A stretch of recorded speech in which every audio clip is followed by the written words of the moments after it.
diela, e para ditë e javës, emisioni përjavshëm.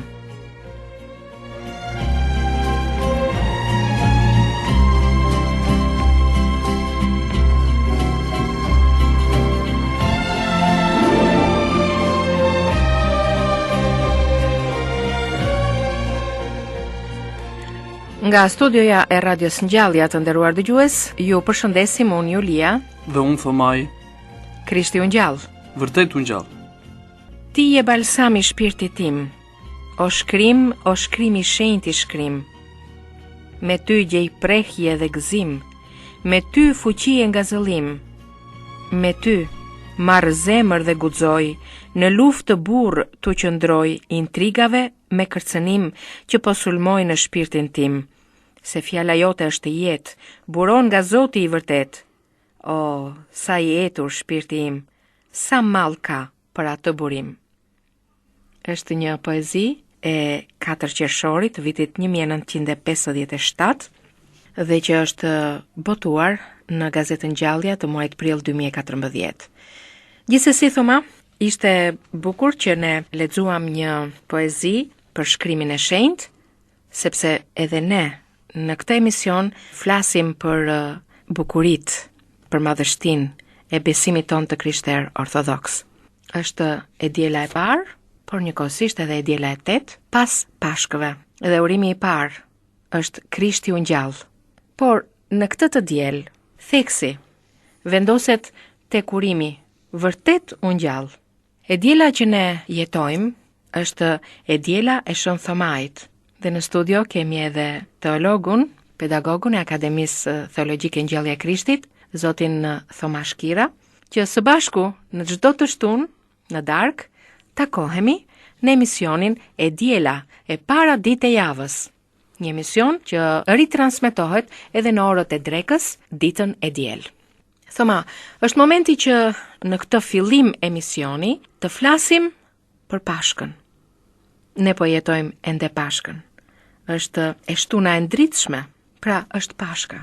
Pikërisht, ne vazhdojmë të kujtojmë Pashkën dhe ta festojmë atë, sepse ndryshe nga gjithë festat e tjera të vitit, Pashka është e vetmja festë që festohet për 40 ditë rresht. Pikërisht, ashtu siç ju përmendët, të dielën e dytë pas Pashkës, përsëri vazhdohet dhe të kujtohet dhe të kremtohet ngjallja e Krishtit, pra ngjarja që lidhet me Pashkën, dhe konkretisht nesër kremtohet dhe prekja e apostullit Shën Thoma, pikërisht sepse ka ndodhur 8 ditë pas Pashkës. Gjithë besimtarët dhe dëgjuesit e dinë që këto 40 ditë të krishterët i shoqëron një vetmi urim, Krishti u ngjall, dhe përgjigjja e atyre që dëgjojnë këtë dëshmi, vërtet u ngjall, që është një vazhdim i dëshmisë të cilën ata e dëgjuan fillimisht. Pra, detyrimi i ynë si të krishterë ortodoks është që pasi kemi besuar dhe kremtojmë ngjalljen e Krishtit, ta dëshmojmë atë, dhe ky dëshmim nuk duhet të jetë vetëm me fjalë dhe thjesht si një urim, por duhet të jetë edhe i konkretizuar në vepra. Më konkretisht, të dielën e dytë pas Pashkës, kujtojmë ngjarjen e prekjes së apostullit Thoma, për të cilën do të flasim qoftë duke u bazuar tek jeta e apostullit Thoma, qoftë dhe nga të dhënat me bazë ungjillore ose biblike, të cilat na tregojnë më së miri, dhe që besimtarët, të cilët do afrohen nesër dhe do marrin pjesë në liturgjinë hyjnore, do t'i dëgjojnë dhe në vetë pasazhet e shkrimeve të shenjta. Pashka, siç u përmend më sipër, është një festë 40 ditëshe. Fillimisht në kuadër të përsëritjes, pasi ne kemi kaluar javën e madhe të shenjtë të Pashkës, e cila u kurorëzua me ngjarjen më të madhe të historisë njerëzore, por njëkohësisht dhe me misterin më të madh të krishtërimit, që është ngjallja e Krishtit, vijuam me javën e shëndritshme, e cila është java që nis që me të dielën e Pashkës deri në të dielën e Shën Thomait, e cila quhet e tillë nga vetë kremtimi dhe nga ngjarja që kujtohet nesër. E diela është një ditë që nuk është vetëm, siç ne kemi përmendur, të parën ditë të javës dhe në kuadër të këtij emisioni, por njëkohësisht nuk është vetëm e parë, është e parë sepse në këtë ditë është ngjallur Krishti dhe meqense është shoqëruar dhe kremtohet ngjarja më e madhe, prandaj konsiderohet dhe e para. Por kisha e përdor njëkohësisht dhe si ditën e 8, sepse Pashka, ngjarja kryesore që u kujtua ditën e Pashkës, pra të dielën e kaluar, rikujtohet dhe rikremtohet nga kisha çdo ditë të 8 pas asaj dite, pra përkon me çdo të dielë të çdo viti, por më gjërësisht gjatë gjithë ditëve të javës në kuadrin e 40 ditëve pas Pashkës. E diela, ose më saktë çdo e diel, quhet njëkohësisht edhe dita e 8, sepse konsiderohet e 8 pasi Perëndia, siç kemi hasur dhe në leximet e dhjatës së vjetër, krijoi gjithçka, duke përfshirë këtu dhe njeriun, në 6 ditë dhe më pas ditën e 7 bëri pushim. Dita e 8 konsiderohet nga vetë etrit e kishës si një ditë qiellore, një ditë që do jetë në përjetësi, pra ne jemi në kuadër të krijimit, gjendemi në ditën e 7, por me ardhjen e Krishtit, pra duke kaluar dhe ne në jetën tjetër, presim që të vijë dita e 8 e cila do jetë e përjetshme. Vetëshën Vasili i Madh në shekullin e 4 ka shkruar një vepër e cila sqaron ditën e 8. Pra pikërisht këtë ditë që është me Zotin, është në përjetësi dhe është e të gjitha atyreve që kujtuan Pashkën, morën pjesë dhe që u shenjtëruan brenda kishës, por që tashmë nuk përfundon me një fund të lumtur, por është një lumturi e pafundme e cila vazhdon përsëri me Zotin e ngjallur në jetën tjetër. Të dashur dëgjues të Radios Ngjallja, ne sapo kemi filluar emisionin e diela e para ditë javës. Pra, siç edhe Thomai e cilësoi, ne kremtuam Pashkën, ne kremtojmë Shën Thomain si e diela e parë dhe e 8 e Pashkës. Ne do të flasim në vazhdim pikërisht për këto tema, për Pashkën dhe për të dielën e Thomait. Por pas disa momenteve muzikore, le të rikthehemi përsëri në studio për të komunikuar së bashku për Pashkën e shenjtë dhe për të dielën e Shën Thomait.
U rikthyem përsëri në studio, jeni në frekuencën FM 88.5 MHz, kjo është Radio Ngjallja.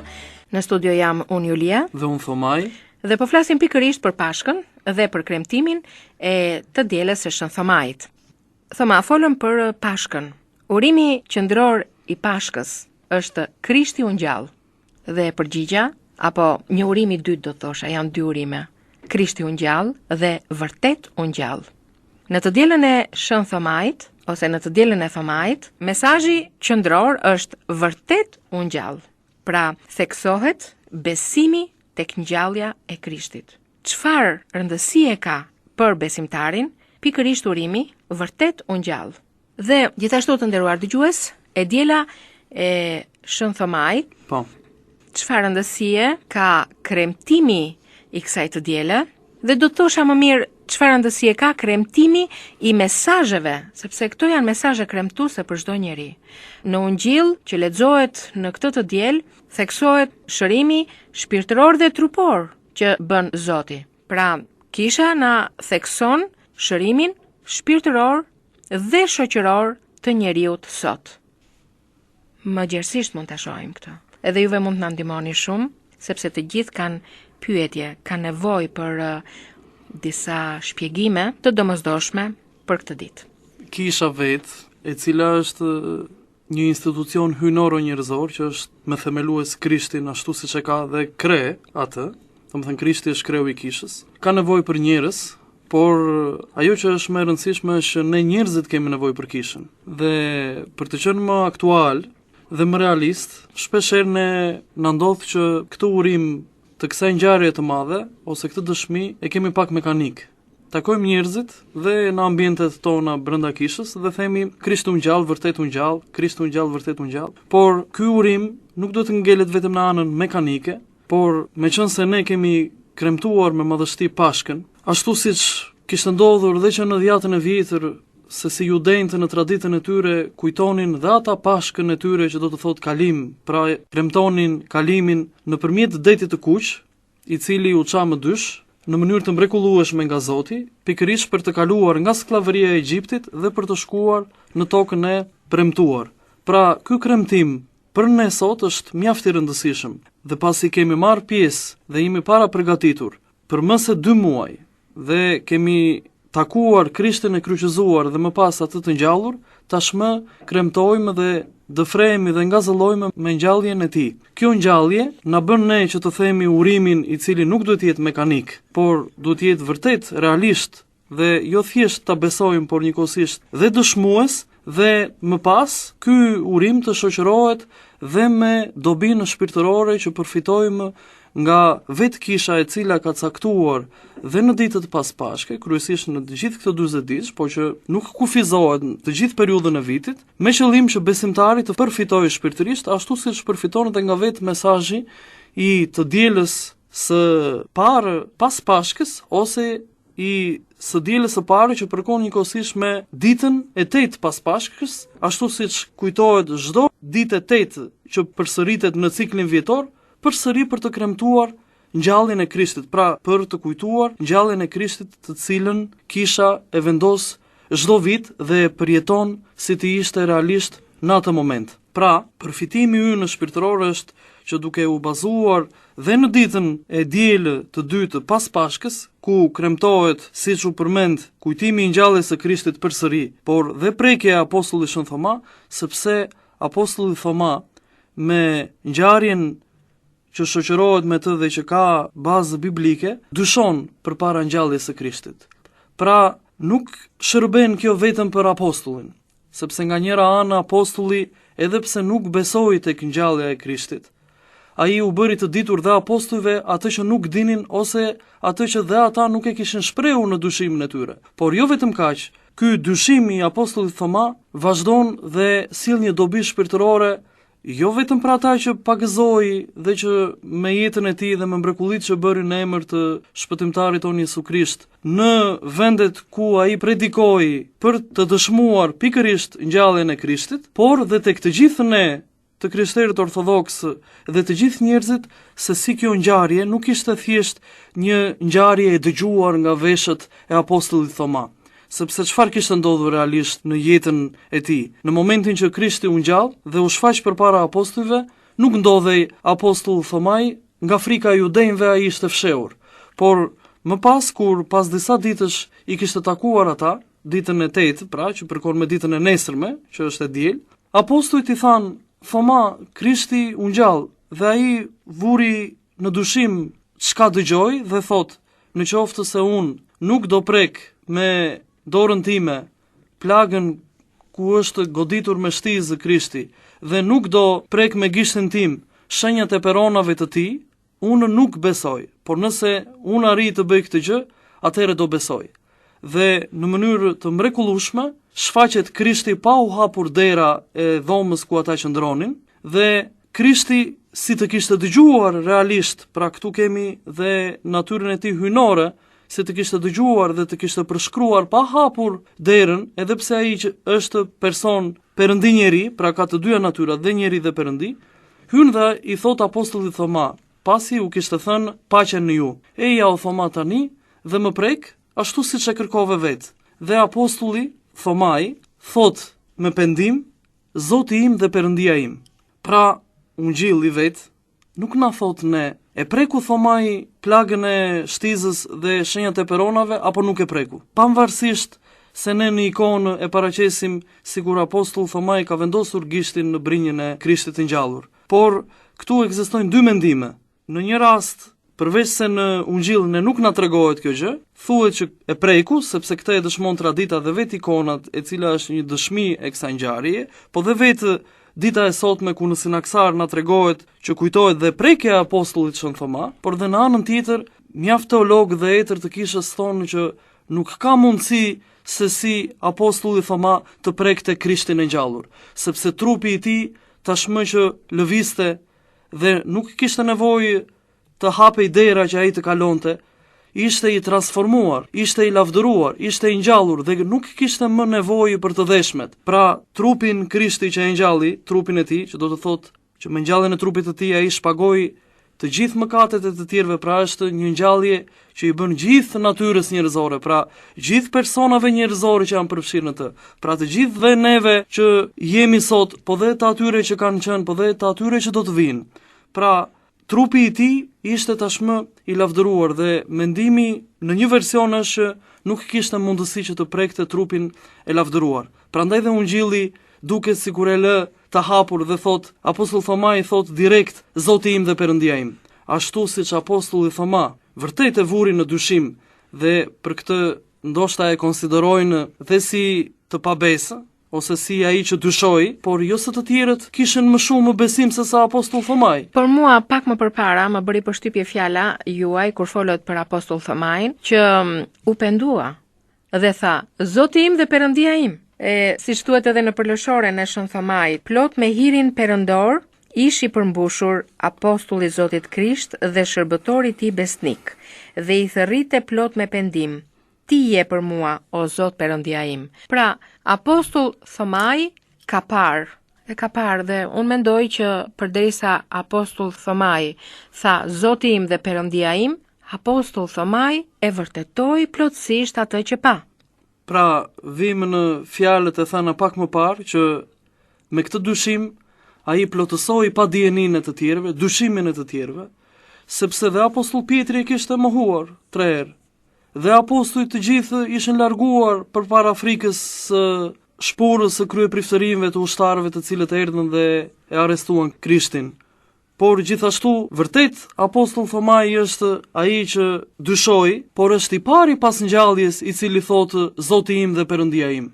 Vërtetoi pikërisht ngjalljen e tij, sepse në Sinaksarin mbi jetën e apostullit Thoma, për ditën e sotme, na tregohet se si apostulli nuk donte të dëgjonte thjesht diçka që ishte e thënë, sepse si do të dilte përpara të gjithë popujve dhe të dëshmonte pikërisht këtë ngjarje, thjesht të dëgjuar, sepse thot, kombet do të më tallin mua në qoftë se unë do dëshmoj një gjë që thjesht e kam të dëgjuar, por tashmë që u bëra dëshmimtar okular dhe vura vetë dorën time në plag, tashmë nuk ka se si të mos se dëshmoj, sepse jam bërë pjesë e kësaj vërtetësie dhe me këtë vërtetësi heq pikërisht edhe dyshimin që ne na shoqëron, prandaj ne përfitojmë dhe një dobi shpirtërore. Prandaj edhe apostull Thomai kujtohet pikërisht e mund mbas Pashkës, sepse i kthen përgjigjen vërtet u ngjall të gjithë atyre njerëzve të cilët nuk besojnë tek Zoti. edhe personave të cilët nuk besojnë fare në praninë e një perëndie, por edhe tek ata besimtarë të cilët nuk besojnë tek ngjallja e Zotit Krisht. Edhe tek ata të krishterë të cilët në momente të veçanta ndodhen në mendje të dyshimt për ngjalljen e Zotit. Pra, kjo është një vërtetësi e historisë kohore në tokë, të jetës së shoqërisë njerëzore në tokë. Ne themi Zoti ka qenë, është dhe do të jetë, por njeriu ka një jetë në tokë. Dhe shiko, janë gjithta breza të cilët kremtojnë të dielën pas Pashkës. Vërtet u ngjall Zoti. Unë do doja që të avancoja pak në një aspekt tjetër, sepse mund të jetë në thonjza normale që ne të vëmë në dyshim ekzistencën e Zotit, por në një moment mund të vëmë në dyshim dhe vetë ngjalljen e Krishtit, sepse kjo është një ngjallje dhe një ngjarje që i kalon ligjet e natyrës. Pra është një ngjarje e cila pa besimin është shumë e vështirë të kuptohet. Prandaj dhe apostullit Thoma, ai i tha Zoti im dhe Perëndia im, Krishti i thot, sepse më peo Thoma dhe besove, lum ata që besuan pa më parë. Kjo frazë e fundit që ne e kemi në pasazhin e Ungjillit sipas Johanit, është gjithë përfshirëse për të gjithë ne që jemi të krishterë ortodoks dhe që vëmë në dyshim, ose pasi ne kemi besuar pikërisht të ngjallje dhe nuk kemi vënë në dyshim, ne jemi pra të lumurit, të cilët Zoti na lumëron më tepër se sa dhe vetë apostullin që ishte nxënësi i tij në fund të fundit. E pikërisht në të dielën e shën Thomait, unë mendoj që doktrina e krishterë fillon të përhapet, sepse është një besim i plot i apostujve në ngjalljen e Krishtit. Përderisa dhe apostull Thomai që kishte dyshim, ishte një dyshim 7-8 ditë apo jo, në ngjalljen e Krishtit. Që për apostujt nuk ishte tamam aq, sepse ai kishte munguar për një pjesë, po ajo ishte pjesë e fazës së pjekurisë së tij. Prandaj dhe dyshimi ynë është pjesë e fazës së pjekurisë. Është normale që të dyshojmë, Julia, por nuk është normale që të qëndrojmë në këtë dyshim. Pra duhet ta kapërcejmë këtë gjë. Dhe pikërisht drita e ngjalljes dhe vërtetësia e apostullit Shën Thoma me ngjarjen që kisha kujton, pikërisht na heqën këtë dyshim dhe na rivendos në të vërtetat e besimit, të cilat na sillin mjaft dobi shpirtërore dhe na kalojnë ne, si të thuash, drejt perspektivës së ditës së 8. Le të shohim pak dyshimin që jo vetëm apostulli Shën Thoma, po dhe apostujt e tjerë kishin. Pas ngjalljes, në disa herë që u shfaq Krishti, e mendonin sikur të ishte një fantazm. Pra, Krishti, edhe pse ishte i lavdëruar tashmë dhe nuk kishte nevojë më të ushqehej, një moment u thot, pasi kishin qenë në liçenin e Tiberiadës, i kishte ndihmuar në mënyrë mrekullibarëse, pasi ata nuk kishin peshkuar pesh pasi natët të lodhshme, u thot hidhni rjetat dhe ata kapën 153 pesh. Na thot Ungjilli, është pjesa e Ungjillit që vijon pas pasazhit që besimtarët do dëgjojnë nesër në kish. Dhe Krishti u thot atyre, e janë të ham. Pra Krishti hëngri pas ngjalljes pikërisht për të treguar që unë nuk jam një fantazmë ose nuk jam një iluzion që ju shfaqem juve dhe ju të trembeni nga kjo gjë. Prandaj ai shkon edhe u thot, paqe mbi ju ose mos keni frikë. Sepse pikërisht do të tregoj atë që unë nuk jam vetëm Perëndia që hyj dhe dal pa pasur nevojën dhe pa u kufizuar nga fenomenet natyrore dhe nga ligjet natyrore që të hapet apo të mbyllet dera, por jam dhe njeriu i cili isha me ju dhe që vuajta për ju. Vetë jeta e apostullit Thoma na tregon se si në një mënyrë të mrekullueshme apostulli Thomai u caktua nga vetë Jesu Krishti se ku të predikonte. Tradita e kishës tregon se pasi ai mori shpirtin e shenjtë pas Pentekostis, pra 50 ditë pas ngjalljes, dhe Krishti në ditën e 40 u ngjit në qiell, në shestje, në short që bën vetë apostujt, apostulli Thoma i ra për short të predikonte në Pardia, në Persia, në Media dhe më vonë në Indi, në Azi. Të gjitha këto përfshihen në pjesën jugore të Azis, por që sot përfshin mjaft shtete dhe që ishte një hapësirë e madhe gjeografike ku kishte një popull, indët, si ta quajmë, të cilët ishin barbarë dhe ishin mjaft të egër. Dhe Krishti, pasi ju shfaq një tregtari i cili e kishte emrin Amvan, i cili ndodhe në Jerusalem, i thot, me që mbreti yt Gundiafori, i cili ishte mbreti i Indëve, pikërisht ashtu siç tradita e thotë që Shën Thomai shkoi dhe predikoi në Indi, do të ndërtoj një pallat dhe ti ke ardhur këtu përveç punës të kërkosh një arkitekt të Zot, atëherë unë do t'i jap sklavin tim i cili ndërton shkëlqyeshëm dhe që është i vetmi ai që kam. Ti a e do? Dhe ai përgjigjet po. Dhe e shetën Jesu Krishti apostullin Thoma si sklav për 2 kilogram argjend, këtë na thotë Senaksari i ditës për këtë të diel, dhe vetë Amvani, i cili ishte shërbëtori tregtar i mbretit, bën një kontratë me Jesu Krishtin, ku kontrata, siç thotë Senaksari, pohon që unë Jesui i biri Josifit zdrukthar, shita tek Amvani, shërbëtorin tim Thoma. Njëkohësisht Amvani nga ana e tij u drejtua tek Thomai dhe i thot: "Ti kë ke për Zot, ai je sklav."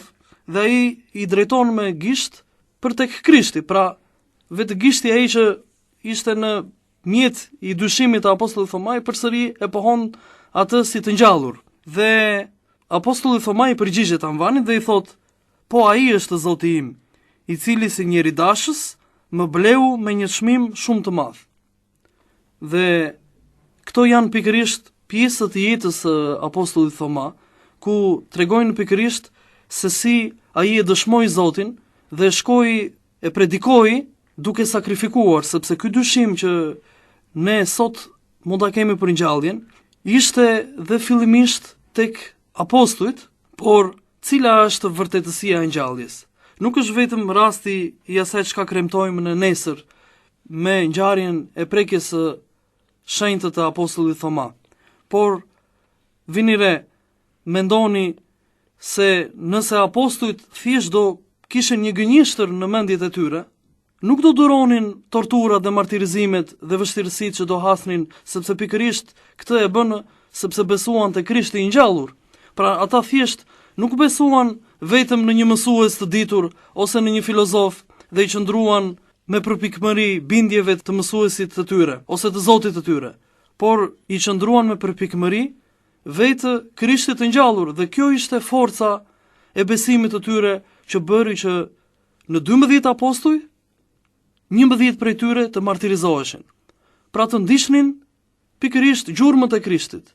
Dhe këto dëshmi dhe vetë jeta e apostullit Thoma, që në fund u martirizua me një shtiz, dhe tradita thotë që pasi mbreti i Indis pa që apostulli Thoma me aktivitetin e tij, qoftë pushtetarët të tjerë të mëparshëm të vendeve të gjithë kësaj hapësire gjeografike që u sipërpërmend, por njëkohësisht dhe shumë prej popullit të vet i kishte pagëzuar dhe i kishte bërë të krishterë, e torturoi Thomain duke e goditur me shtiz. Tradita thotë që shtiza goditi pikërisht tek vendi, tek brinja që vetë apostulli Thomai kishte dyshuar.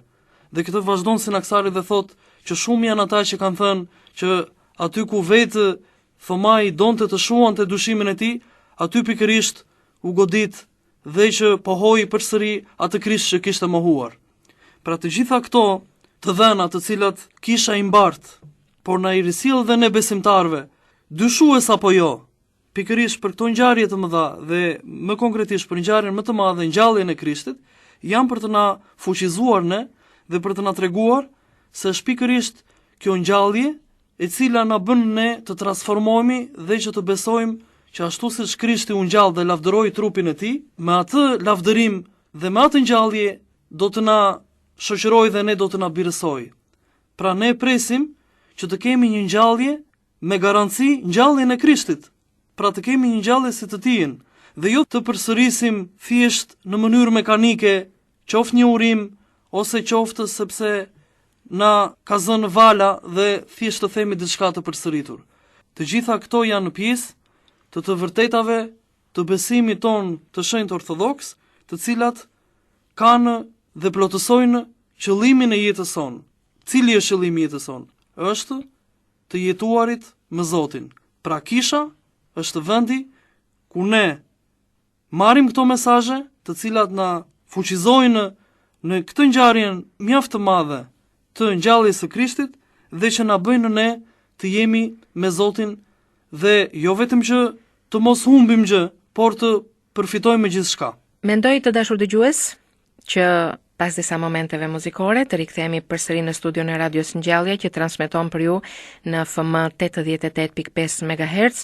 Mendoj që është kërkesa juaj sepse janë tema shumë të bukura, tema të cilat duhet të ti dëgjojmë, por njëkohësisht edhe të mendojmë rreth tyre.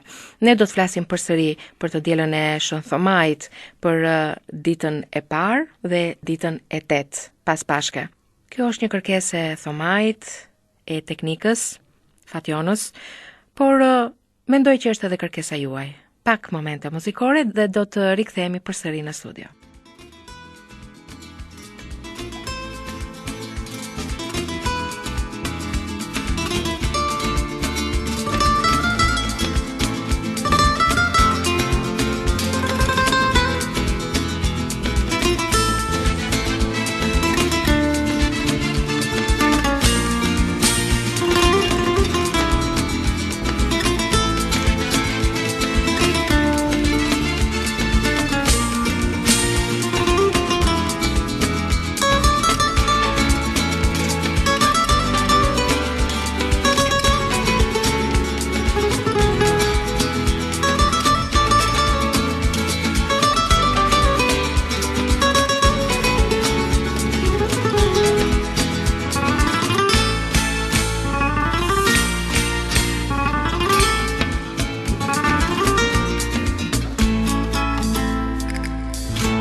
U rikthyem kështu përsëri në studio, të nderuar dëgjues, dhe do të vazhdojmë të flasim për Apostoll Thomain.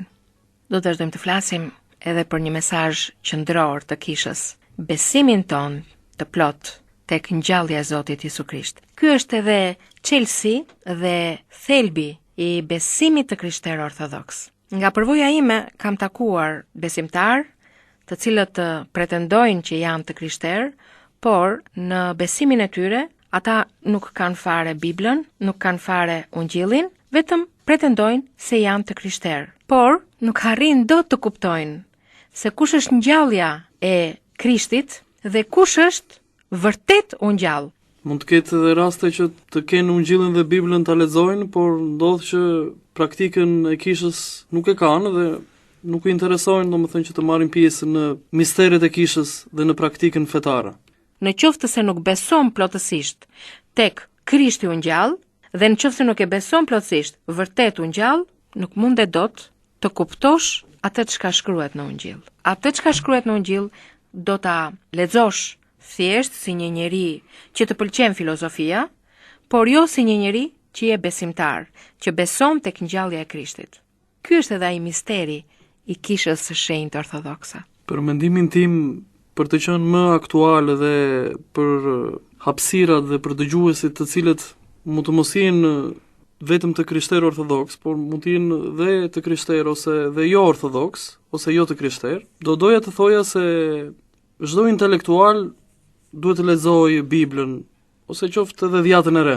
Por vetë kisha ortodokse në besimin e saj e mbështet në burimin e shkruar dhe të padiskutueshëm që është Ungjilli, por nuk lë pas dore dhe traditën e shenjtë, e cila është interpretuesja e Ungjillit, por njëkohësisht ishte fillimisht para se të shkruajë Ungjilli, por që e shoqëron dhe bashkarisht shkojnë dhe paralelisht të dyja bashk për të përforcuar këtë besim dhe pikërisht dhe ngjalljen e Krishtit. Kjo ngjallje, e cila është urdhëruar të flitet dhe të predikohet nga apostujt, po dhe nga të gjithë të krishterët, nga vetë shpëtimtari dhe Zoti ynë Jezu Krisht, siç u tha apostujve para se të ngjitej në qiell, që shkoni predikoni nga Jerusalemi në Samari dhe deri në fund të botës, pra deri në cepat e botës, dhe unë do të jem me ju, thot, deri në fund të jetës.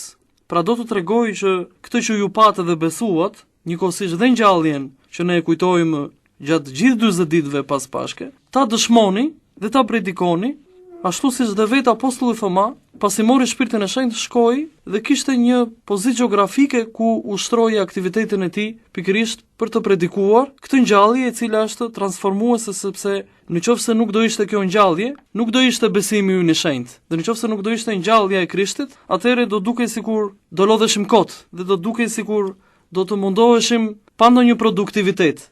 Pra pa ndonjë përgjigje e cila do ishte e kot, sepse pikërisht ngjallja e Krishtit çfarë bën?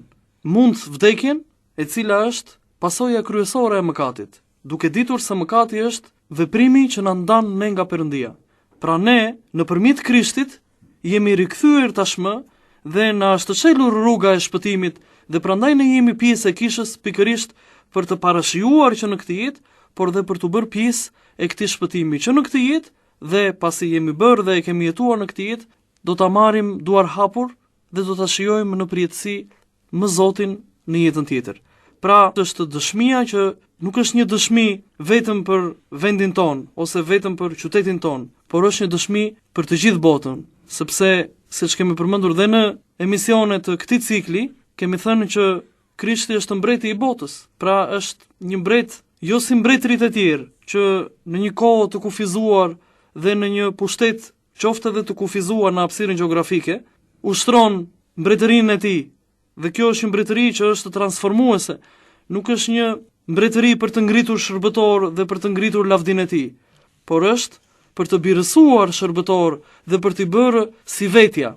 Pra, ky është mbreti, i cili është mbreti i botës, prandaj dhe ne si të krishterë ortodoks, këtë ngjallje dhe këtë besim të vërtet, duhet që ta dëshmojmë me çdo mënyrë, jo vetëm tek të afërmit tonë, por në të gjithë botën.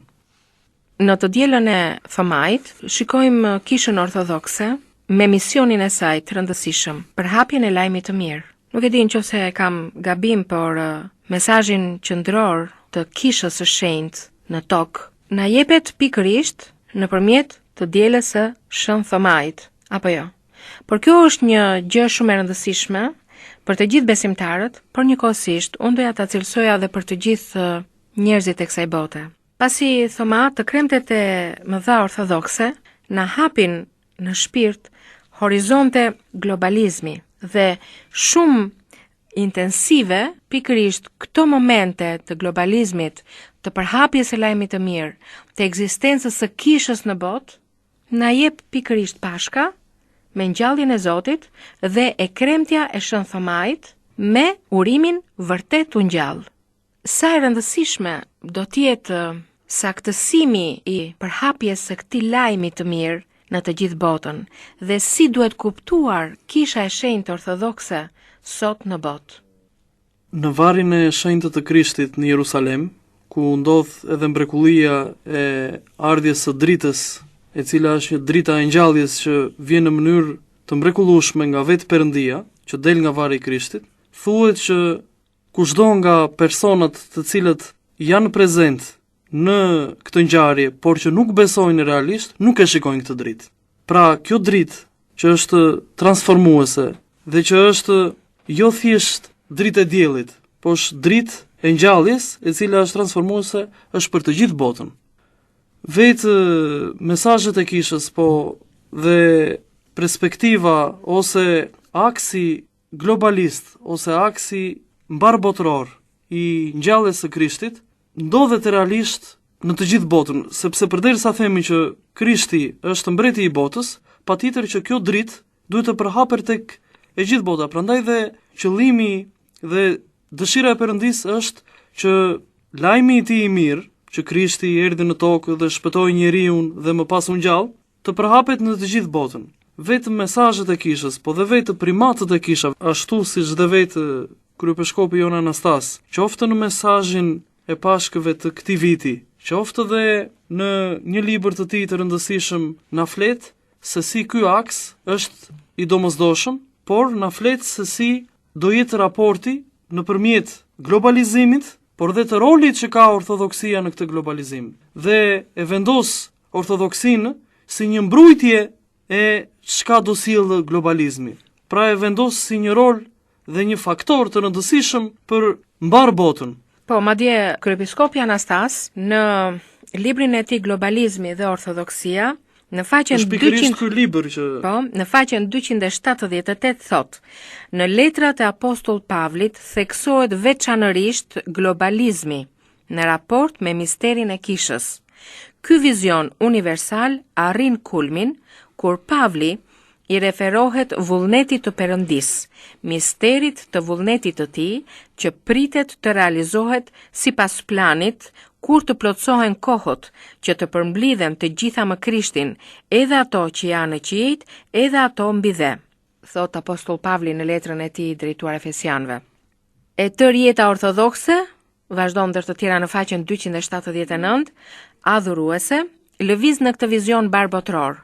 Bërthamën e saj përbën lutja drejtuar Zotit: ardhë mbretëria jote, u bëftë dëshira jote, si në qiell ashtu edhe mbi dhe. Jo thjesht për mua ose për ne, por kudo mbi dhe.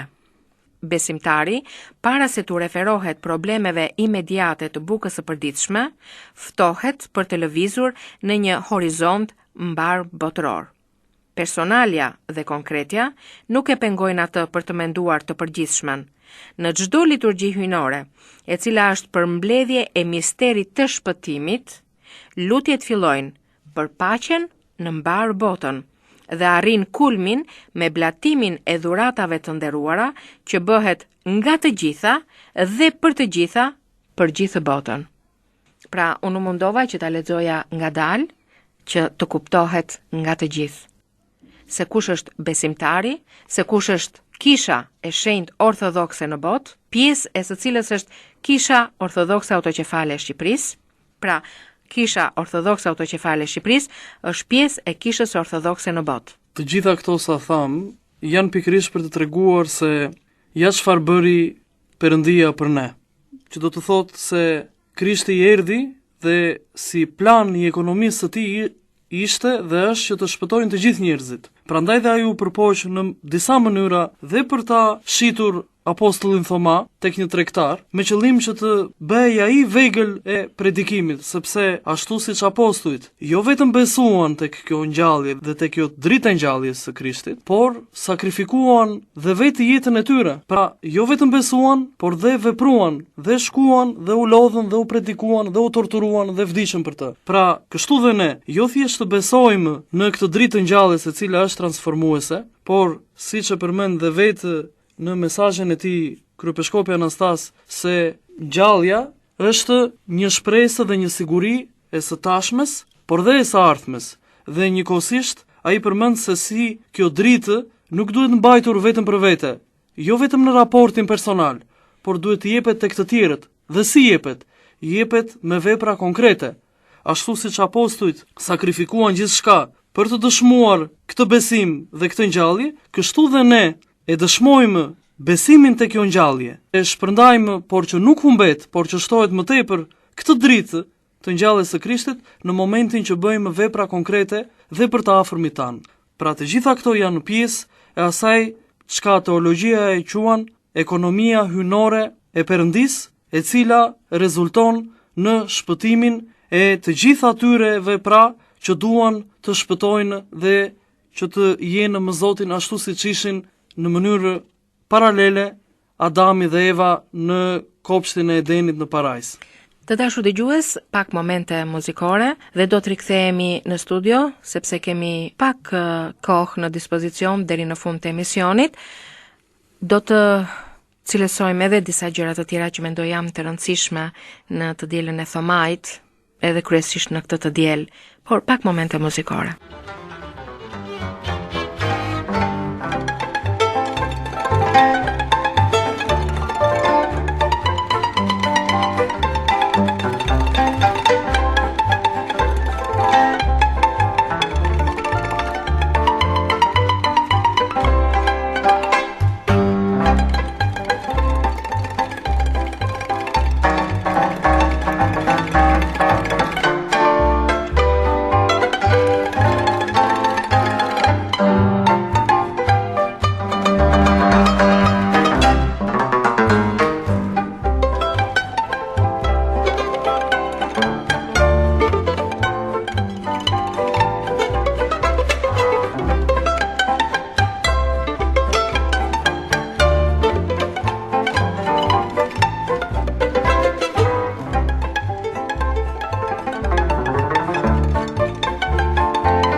dashur dëgjues të radios Ngjallja, edhe pse na kanë ngelur pak minuta në dispozicion, do doja që të përmendja dhe 2 momente të jetës së apostullit Thoma, ku theksohen mrekulli, pjesë e dëshmisë së ngjalljes dhe të aktivitetit të apostullit në vendet ku predikoi.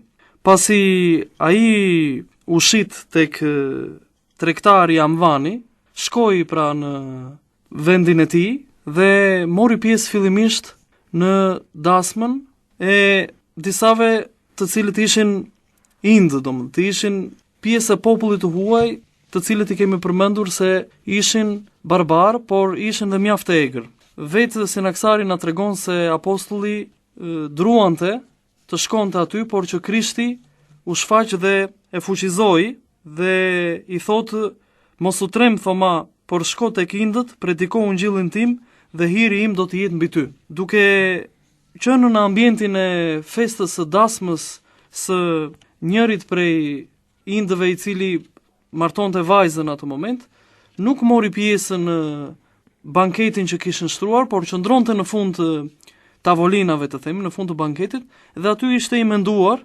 kur në këtë moment i afrohet një prej të pranishmëve dhe e godet me shuplak. Dhe i thot: ti ke ardhur këtu, thot, dhe nuk do, thot, që të festosh me ne dhe të marrësh pjesë.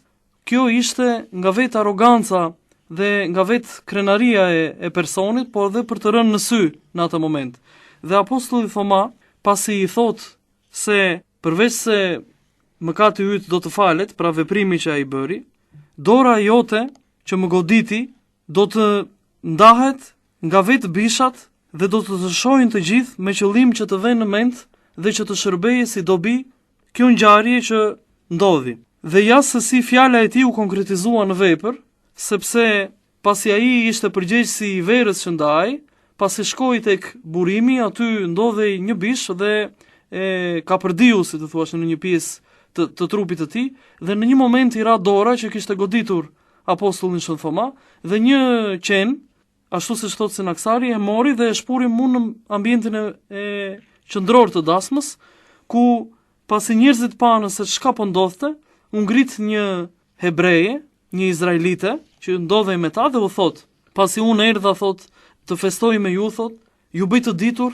se këtu, në këtë ambient, ose Zoti vet, ose një nga apostujt e tij ndodhet në këtë ambient, sepse ja se si u konkretizua në vepër fjalët e tij, i cili tha: dorën tënde që më goditi, do duan që ta ndajnë në këtë jetë bishat, që të shohin të gjithë dhe të vënë në mend.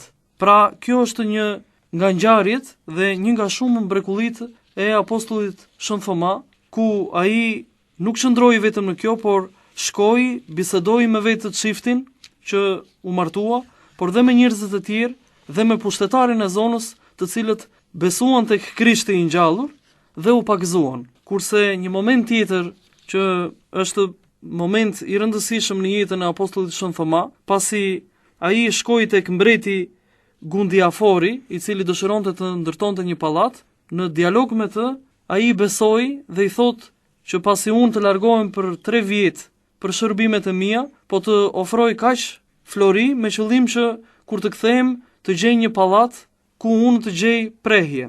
Dhe apostulli Thoma i thot që vërtet unë do ta ndërtoj këtë pallat. Dhe apostulli nuk bëri këtë veprim, nuk ndërtoi një pallat prej mermeri ose prej guri, por ja u jepte parat të varfërve. Kur dërgoi delegacionin për të parë mbreti se si kishin shkuar punimet, shikojnë apostullin Thoma që në vendin ku dëshironte mbreti nuk kishte ndërtuar gjë, por ishin grupe të varfërish dhe njerëzish që dëgjonin predikimin e apostullit. Në këtë moment e kapën mbreti dhe e vendos në burg. Vëllai i mbretit ishte sëmur prej kohësh dhe në një moment ndron jetë dhe shpirti i tij shkon në parajs. Kur shkon në parajs, një engjëll i thot: pasi këtu, thot, siç e shikon, ndodhen shumë shtëpi, banesa, zgjidh një nga shtëpit që të qëndrosh dhe të lumërohesh dhe ti. Dhe ai, duke parë shtëpit të cilat ishin të zakonshme, por disa më të bukura, dhe në fund pa një pallat prej ari të shëndritshëm që binte në sy, thot: unë dua të qëndroj këtu. Por engjëlli i thot: nuk mund të qëndrosh këtu, sepse këtu është pallati i vllait tënd, pra i mbretit, sepse këtë pallat e ka ndërtuar apostulli Thoma. Në këtë moment, ekonomia e Perëndis bën që të kthehet në jetë i vllai dhe t'i thotë mbretit që të nxirr nga burgu apostullin Thoma, sepse këto kanë vijuar dhe këto panë dhe shijuan sytë e mi. Ashtu siç realisht ai doli nga burgu, pagëzoi oborin mbretëror bashkë me mbretin, po dhe me pjesën më të madhe të popullit, saqë një mbreti më vonshëm, duke vënë re dhe përfundoi këtu pagëzimin e mjaft njerëzve dhe duke qenë se ata ishin idhujtarë të pakdhendur dhe njëkohësisht barbarë dhe të egër, e martirizoi në mënyrën që thamë më sipër vetë apostullin Shën Thoma dhe bëri kështu dëshminë e ngjalljes për shpëtimin e të gjithë njerëzve. Gjatë rrugës së njerëzimit drejt një bashkësie mbarbotrore, dalin gjithmonë probleme të reja për kishën e shenjtë ortodokse në botë. Në këto momente, zoti Thoma, unë doja të kujtoja të krishterët në lindjen e mesme, të cilët sot vazhdojnë të martirizohen, dhe është pikërisht kjo e diela e apostullit Thoma, kur ne të gjithë mundohemi të rrisim shkallën e besimit dhe të themi me gjithë shpirtin, me gjithë mendjen dhe me gjithë zemrën tonë vërtet unë gjallë. Të krishterët në lindjen e mesme, me martirizimin e tyre, e kanë pranuar katërcipërisht këtë urim vërtet unë gjallë. Prandaj, do doja që pikërisht të gjithë ne së bashku të lutemi në këtë të diel për të krishterët që martirizohen sot në të gjithë botën, jo vetëm në lindjen e mesme, me shkatrimin e kishave të krishtera, ose dhe me eliminimin fizikisht të krishterëve, por edhe me çfarëdo lloj mënyre që po përdoren sot në të gjithë botën për të luftuar kishën e shenjtë ortodokse. Në gazetën Gjallja janë dhënë disa të dhëna për persekutimin e të krishterëve në lindjen e mesme. Deri 50 vjet më parë, të krishterët në lindjen e mesme përbënin 20% të popullsisë. Sot ata janë vetëm 3%. Aktualisht, sipas vlerësimeve, eksodi të krishterëve nga këto vende është i vazhdueshëm dhe i pandalshëm. Në gjithë lindjen e mesme kanë mbetur rreth 10 deri 12 milion të krishterë nën presion, të diskriminuar dhe të kërcënuar. Më shumë se gjysma e të krishterëve irakian kanë lënë vendin pas kërcënimeve dhe vrasjeve. Para se të fillonte lufta, ata ishin në rreth 1.5 milion. Në Siri, sulmet janë të përditshme, ashtu si edhe vrasjet e rrëmbimet. Janë rrëmbyer 2 peshkop, murgesha, klerik, janë regjistruar 1200 vrasje të krishterësh. Më shumë se 30% e kishave janë shkatruar dhe 600.000 të krishterë kanë lënë tashmë vendin. Ata që mbeten jetojnë në frikë e terror, madje edhe nën kërcënimin e kthimit të detyruar në musliman nën kërcënimin e vdekjes. Në Egjipt, mbi 100 kisha janë sulmuar, 10 të krishterë janë vrarë, janë shkatruar e djegur shtëpit dhe pronat e tyre dhe vazhdon rrëmbimi i vajzave për t'i martuar me zor me jo të krishterë.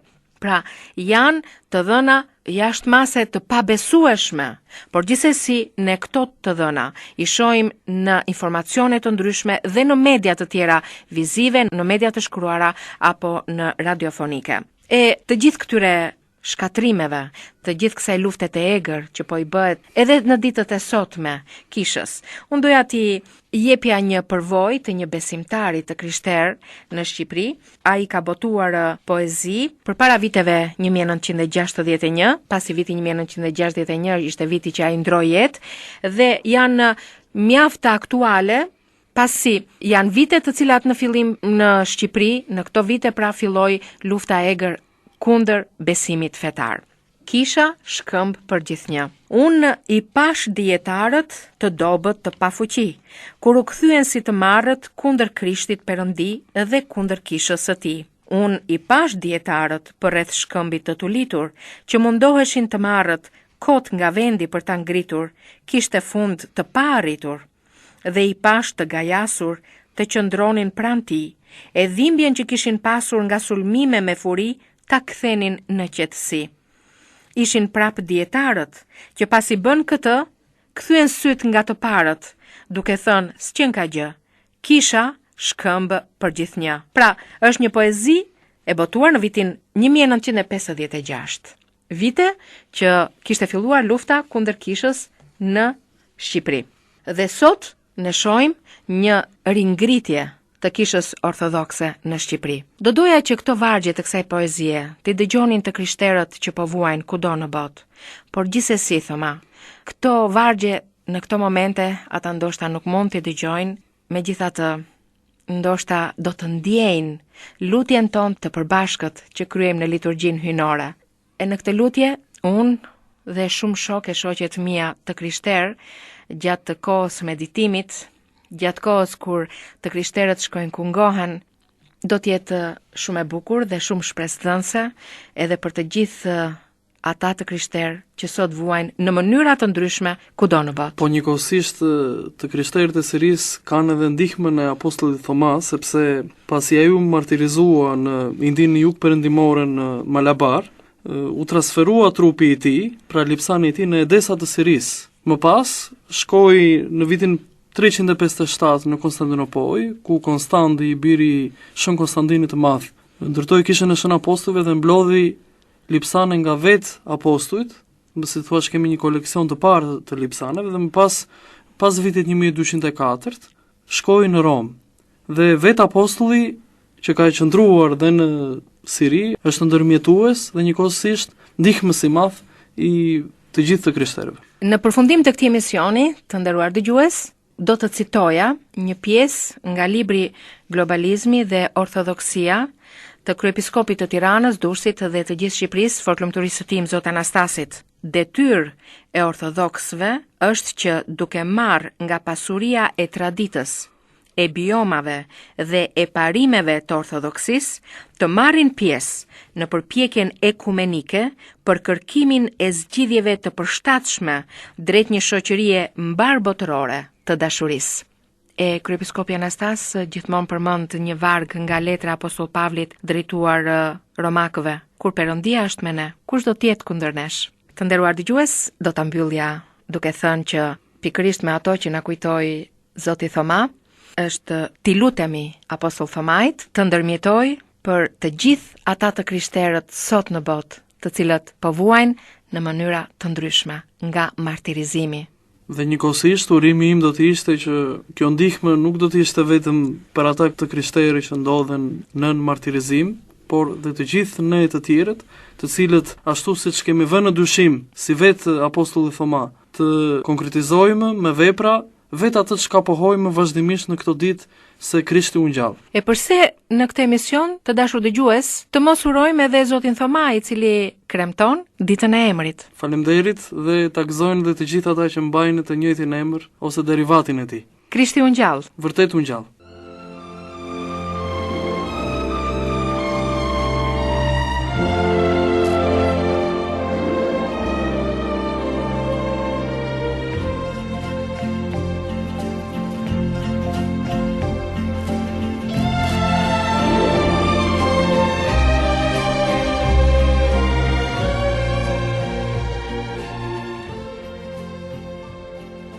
Dëgjuat emisionin E diela e para ditë e javës, emisioni përjavshëm i ditës së shtunë që ritransmetohet dhe në orët e drekës të ditës së diel. E diela e para ditë e javës në FM 88.5 MHz Radio Ngjallja. Krishti u ngjall. vërtet u ngjall.